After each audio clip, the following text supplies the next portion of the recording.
Hi everyone, and welcome to the Still of the Night podcast, where we explore the darkest corners of history, true crime, and the supernatural.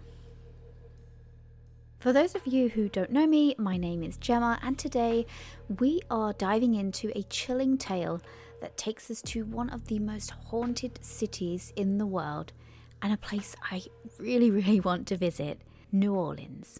It's a city where history and myth are intertwined, where the line between the living and the dead seems to blur.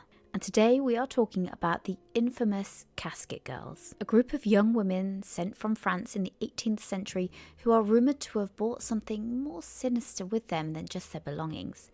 So let's uncover the mystery of the vampires of New Orleans. We begin our story in France during the early 1700s.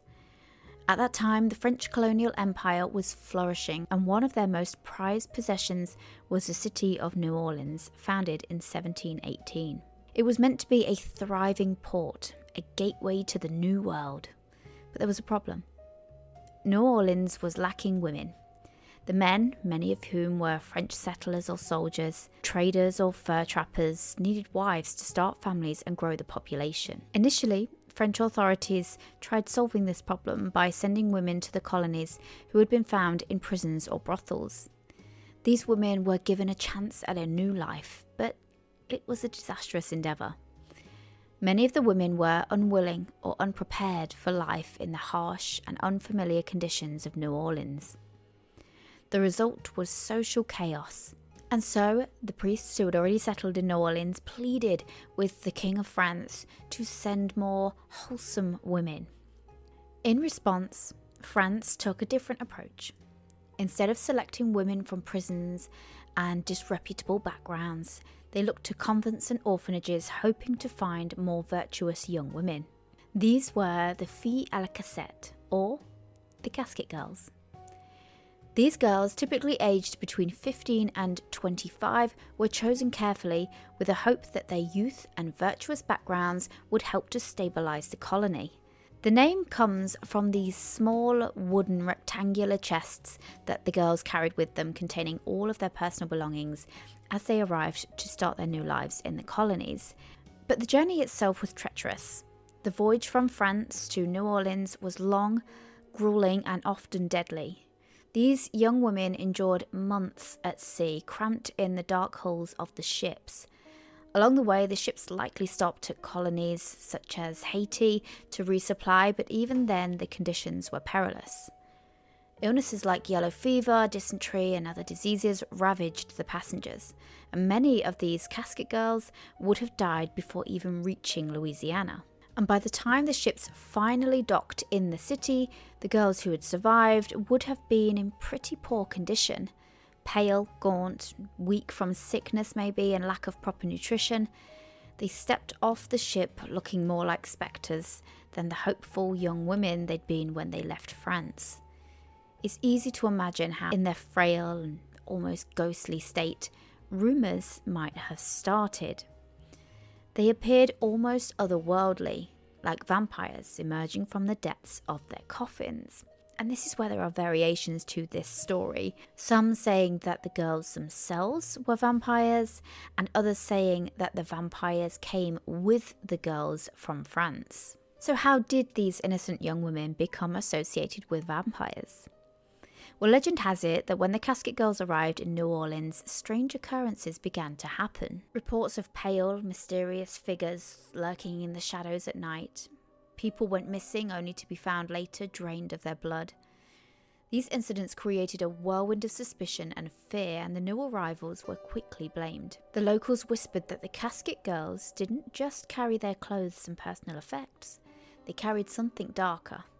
Some say that the chests were so heavy that even multiple men had difficulty carrying them off of the ships, and this is where the part of the story that they brought vampires with them comes from. The Casket Girls, already weak and ghostly in appearance after their journey, must have made a striking impression on the locals. With their pale skin, hollow eyes, and thin figures, they could have resembled vampires from European legend. Combined with the illness that had spread among sailors and passengers, it's easy to see how people might have jumped to supernatural conclusions. Then, of course, there's the famous convent where the girls stayed. The old Ursuline Convent, located at 1100 Charter Street in the French Quarter. According to legend, the Ursuline nuns stored the girls' caskets in the attic of the convent upon their arrival. But when the nuns later went to check on the caskets, they found them completely empty. Shocked and terrified by what this could mean, they quickly sealed the attic, nailing the shutters closed with nails blessed by the Pope. Windows were shuttered tight, were not to be opened again. To this day, the attic remains closed, adding another layer of mystery. It's become a focal point of paranormal tours in New Orleans. Visitors claim to see shadowy figures passing the windows or feel an overwhelming sense of dread when standing near the building. Could it be that the Casket Girls are still inside, or something even darker watching from within? But how much of this story is real and how much is folklore? The official records tell a different story about the Casket Girls. The young women were indeed brought to New Orleans to help grow the population, and they were placed under the care of the Ursuline nuns. Many of them eventually married and set into colonial life. There's obviously no historical evidence to support the idea that any of the girls were vampires or that their caskets were mysteriously empty.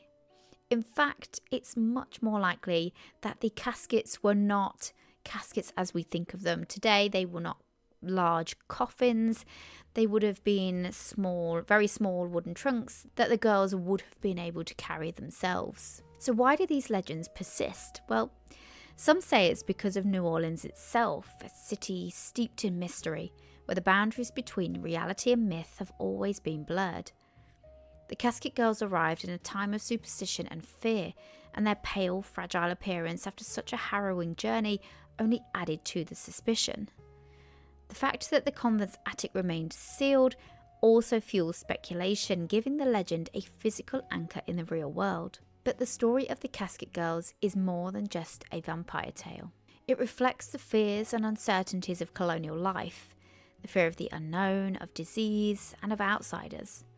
It's a story of survival in a harsh new world and how quickly suspicion can turn into legend.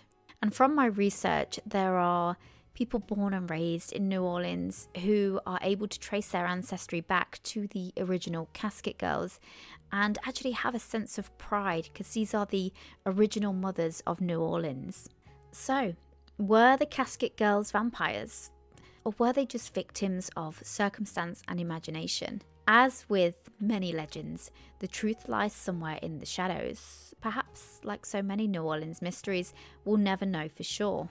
But one thing is for certain, the legend of the Casket Girls continues to haunt New Orleans, drawing visitors from around the world, all hoping to catch a glimpse of the city's dark and mysterious past. Thank you so much for joining me. If you enjoyed this episode, please subscribe, let me know what your thoughts and opinions are on the Casket Girls, and don't forget to share this with any fellow paranormal enthusiast. And remember, if you ever find yourself walking the streets of the French Quarter, keep an eye on the old Ursuline Convent. You never know who or what might be watching you from the attic. Until next time, friends, stay curious, stay cautious, and I'll see you next time in the still of the night.